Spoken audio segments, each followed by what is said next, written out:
Hi everyone, welcome to my channel. I'm Dr. Zonna. Today I'm going to discuss sleep. Is lack of sleep may be associated with weight gain, obesity, and other medical issues? I want to address this very important issue since sleeping is one of the basic human needs next to air and water. The lack of or too much of these three can have a detrimental effects in our health. Decreased hours of sleep has become a concern and associated with increasing obesity in the recent years. Both sleep loss and obesity has become a modern epidemic. There's also a question of, can too much sleep may be associated with weight gain and obesity as well? I haven't seen so much articles about this, so I will focus more on the lack of sleep. There are several factors why we don't get enough sleep. One of the most common are screen time and long working hours. Medical and emotional issues can be significant reasons as well. When we lack of sleep, our behaviors and emotions are harder to manage.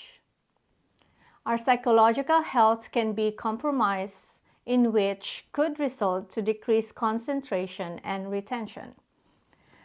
The risk of falling and accidents increases. Our biology can also be compromised from a decreased level of physical activity, which can happen when we don't get good sleep.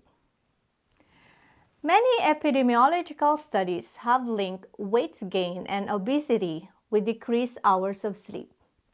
In some studies, the lack of sleep may be associated with type 2 diabetes, hypertension, and cardiovascular disease.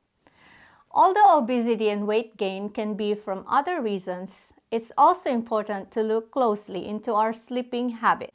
Taking a nap can also be a good thing. When I lack of sleep, I find myself wanting to eat more so I can keep going with my day and have more energy. Lack of sleep doesn't allow time for your hormones to help your body recover and facilitate good control of your system.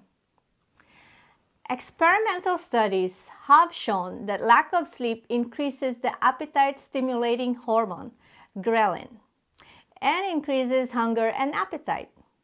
It could alter ghrelin and plasma leptin concentrations.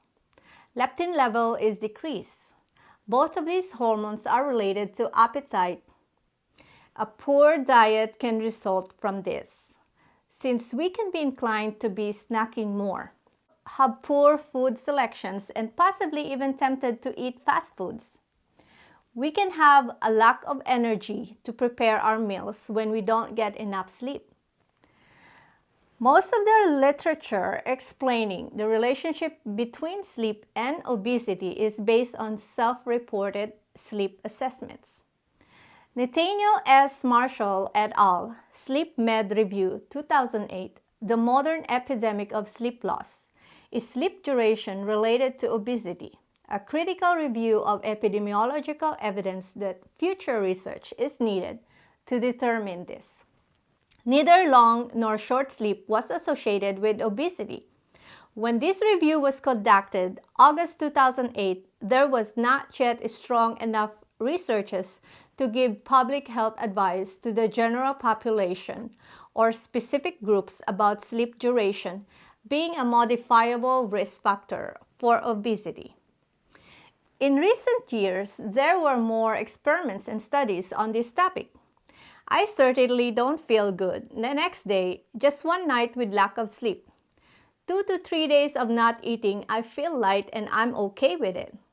Then it takes 1 week of no exercise, especially when I go on vacation and distracted, when it makes me start to feel lousy. But comparing these three shouldn't be the case here. This just tells me a lot about how important it is to get the right amount and a good quality sleep. Creating a good habit around it is very crucial to our overall well-being. It gives us better mental clarity, more energy, and positive attitude. In sleeping, our hormones work harder to repair our body than when we are awake. It's one of the best natural medicine we can give to ourselves, and it's for free. This is one of the very special things we get for free in life. Special things that we get for free at times we take for granted. When we lose it, that's when we realize how important it is, such as our eyesight and our entire well-being, which are not like a car or a house, which we can buy and replace again and again. Just like love, you can never really buy love, they say. Love that is given freely and wholeheartedly is one of the best things in life.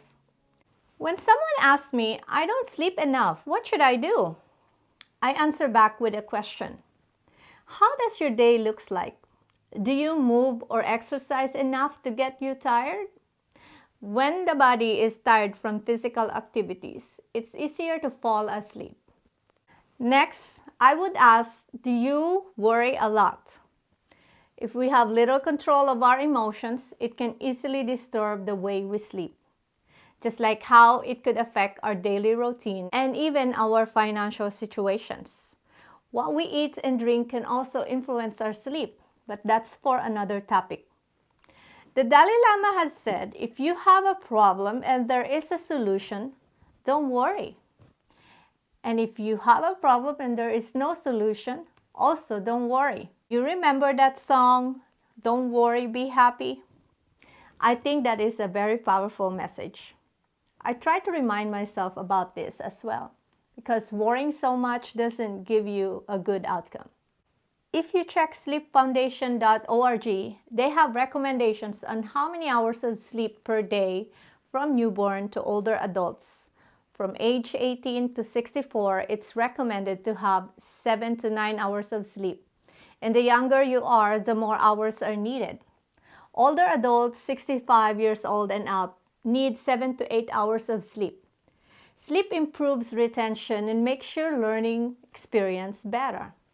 You'll have better accuracy, reaction time, and better speed. Lack of sleep in recent studies have been associated with increased risk of obesity in children and adults, and you're more likely to get a cold. It can also increase genetic risk of depression. We need to rest and sleep and recover to have a good mood, a good health, and improve or maintain our overall well-being. Sleep plays an important role in minimizing the risk of Alzheimer's disease. Beta amyloid builds up during the day, a toxic protein which is not healthy for our brain, and sleep actually washes this protein out of our system. Deep sleep also resets button for our cardiovascular system. The risk for prostate, bowel, and breast cancer increases with deficient sleep, especially if you only get 5 to 6 hours of sleep due to your anti-cancer cells declines. We should never drive when we are sleep deprived, just like we don't drive when we are drunk. I heard that between 10 p.m. and 2 a.m. are the prime time when it's recommended to be in our deep sleep. I haven't read details or looked into the science behind this, but it's very interesting to know. One day I want to know more about it and hopefully to share it with you here. If you have articles you have seen about this topic, please feel free to share with me in the comment section below or message me on Instagram at Dr. Zonna. You click on this video, and I truly appreciate that. I have a feeling that you might be lacking of sleep. I do hope that somehow my content has given you a good perspective about sleep. And if you know friends who could benefit on this topic, please share to them. Thank you so much for your time spent watching today, and I hope to see you again on my next one. Take care and always stay happy and healthy.